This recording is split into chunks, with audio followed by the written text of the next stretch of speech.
does it feel to be part of the system? He's become a symbol for criminal justice reform and a viral sensation on social media.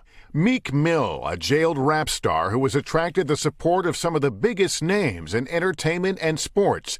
Just this week, a prison visit from 76ers owner Mike Rubin and Patriots owner Robert Kraft. He's an amazing young man. The 30-year-old has had a meteoric rise from a tough Philadelphia neighborhood.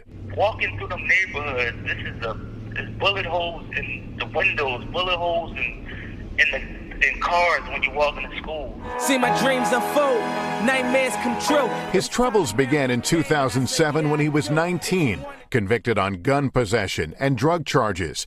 He served just 7 months back then, but Mill has never gotten off probation.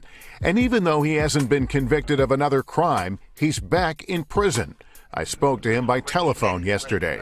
It was always a thought in the back of my mind that 10 years of probation would bring me back to prison. And he was right, because he got arrested again, twice. Last year, he was caught popping a wheelie on a motorcycle and was also involved in a separate altercation. Both charges were dismissed. Even so, Judge Janice Brinkley found him in technical violation of his probation and in November sentenced him to 2 to 4 years in prison. The sentence sparked an outrage.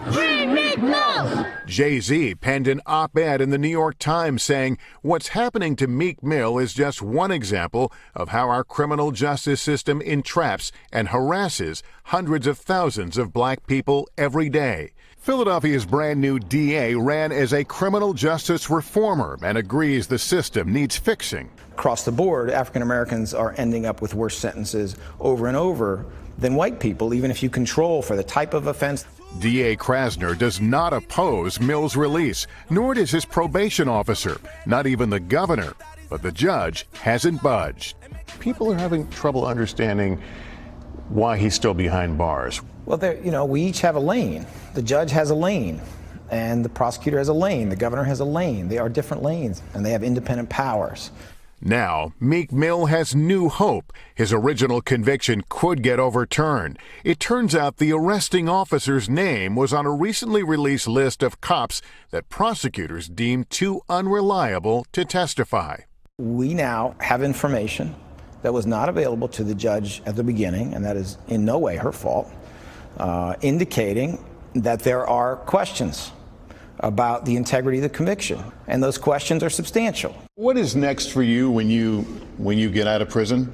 Is this going to be your passion? I think God delivered me a job to helping people, helping minorities that come from these situations like myself. I say, don't show me no pity, because this is my life. This is what I've been going through, and I think God put me in this position to be able to do a show with Lester Holt and open up eyes for other young black men. Meek Mill faces another hearing in this case this Monday. Hey, NBC News fans, thanks for checking out our YouTube channel. Subscribe by clicking on that button down here, and click on any of the videos over here to watch the latest interviews, show highlights, and digital exclusives. Thanks for watching.